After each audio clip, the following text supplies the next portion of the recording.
नमस्कार। ब्रह्म विद्या कमज़ोरों के लिए नहीं है।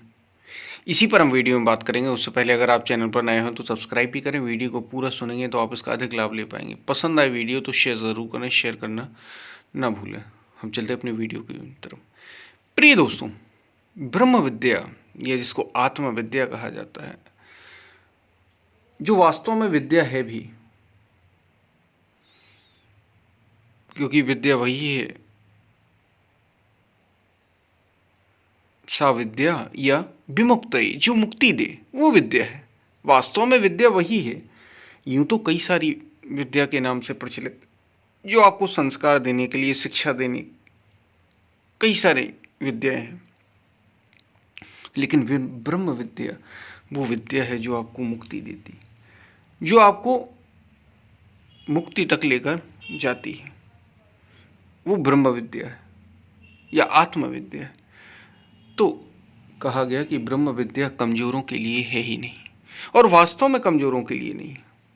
कमजोर यानी दुर्बल। दुर्बल लोगों के लिए कुछ भी नहीं होता संसार में। आपने देखा, यहां तक कि प्रकृति में भी जो बलवान है बस वही आगे बढ़ा है। वो सबसे आगे बढ़ा है। जो कमजोर है उसका कोई भी अस्तित्व होता ही नहीं, उसका है ही नहीं अस्तित्व। इसलिए आपने देख लीजिए, आप जो सबसे बड़ा होगा, जो ताकतवर होगा, वो सब पर राज करता है, वो सब पर शासन करता है। यहाँ सब पर शासन करने की ज़रूरत ही नहीं है। यहाँ बात तो आत्मविद्या की है। हम किसी पर शासन करने या किसी से शासित होने की बात कर ही नहीं रहे। हम तो ये बात कर रहे हैं कि जो ताकतवर होता है, जब संसार में जो ताकतवर होता है वही सबसे ऊंचे पद पर बैठता है या वहाँ तक पहुँच पाता है, तो भाई ये तो आत्मविद्या है, ये तो ब्रह्म विद्या है, ये सबसे ऊंची विद्या है। ये कोई छोटी मोटी चीज़ नहीं है, ये शरीर मन के परे की बात है। तो जब हम ऐसी विद्या की बात कर रहे हों, जब हम ऐसी ऊंची विद्या की बात कर रहे हों, तो हमें कमज़ोर होना, दुर्बल होना नहीं है।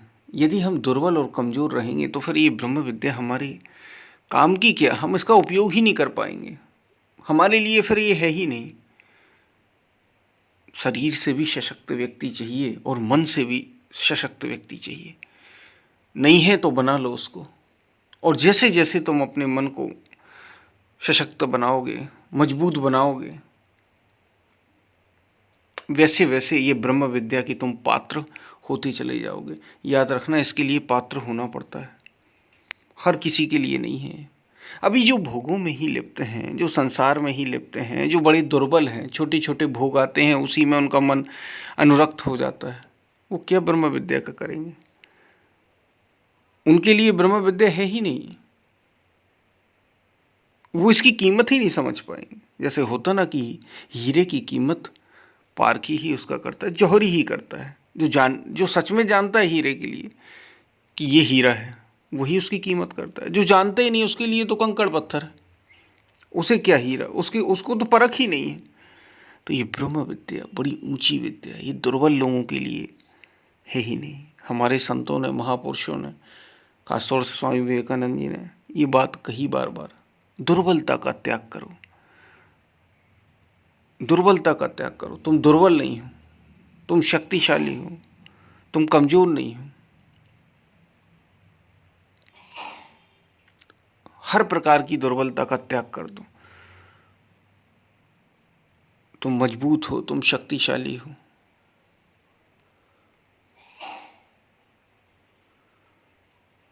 इसलिए किसी भी प्रकार की दुर्बलता का त्याग करो, मजबूत बनो, शक्तिशाली बनो, दुर्बलता का त्याग करो।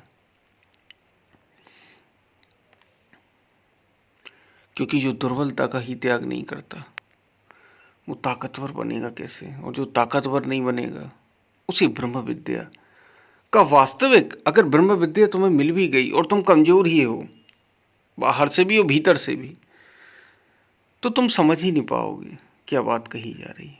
तुम समझ ही नहीं पाओगे, उसका मूल्य ही नहीं कर पाओगे, उसे अपने जीवन में आत्मसात ही नहीं कर पाओगे।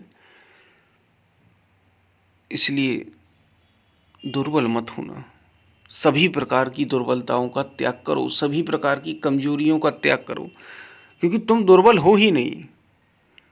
कहानी बड़ी प्रचलित है कि एक शेर जो भेड़ों के झुंड में था, उज्जैन में शेर का जन्म हो गया, गलती से भेड़ों के झुंड में पहुंच गया, भेड़ों के साथ रहने लग गया, वो भी मैं करता रहा, वो भेड़ ही हो गया, था शेर भेड़ हो गया,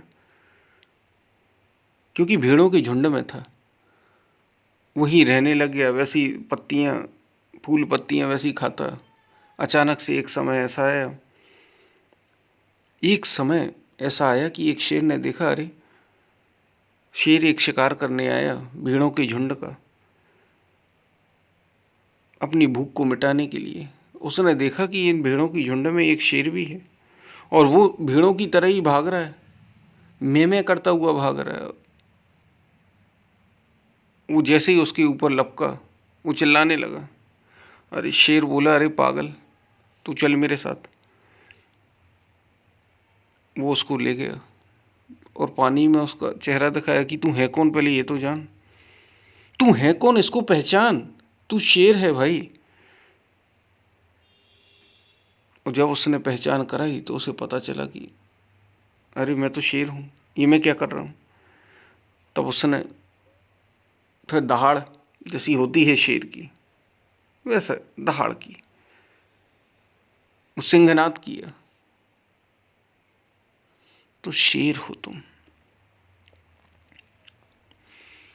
अपने को इतना कमजोर दुर्बल मत बना देना। तुम अपनी पहचान करो पहले, तुम हो कौन। सारी पावर, सारी शक्तियां तुम्हारे भीतर मौजूद है। शायद आप बात को समझ पा रहे हो क्या कही जा रही है। तो पसंद आए वीडियो तो शेयर जरूर करना। ब्रह्म विद्या के लिए, आत्म विद्या के लिए, आत्मबोध के लिए ये जरूरी है कि तुम दुर्बलताओं का, सभी प्रकार की दुर्बलताओं का त्याग करो, क्योंकि तुम दुर्बल नहीं। पसंद आए वीडियो तो शेयर जरूर करें। हम फिर मिलते हैं, तब तक के लिए धन्यवाद।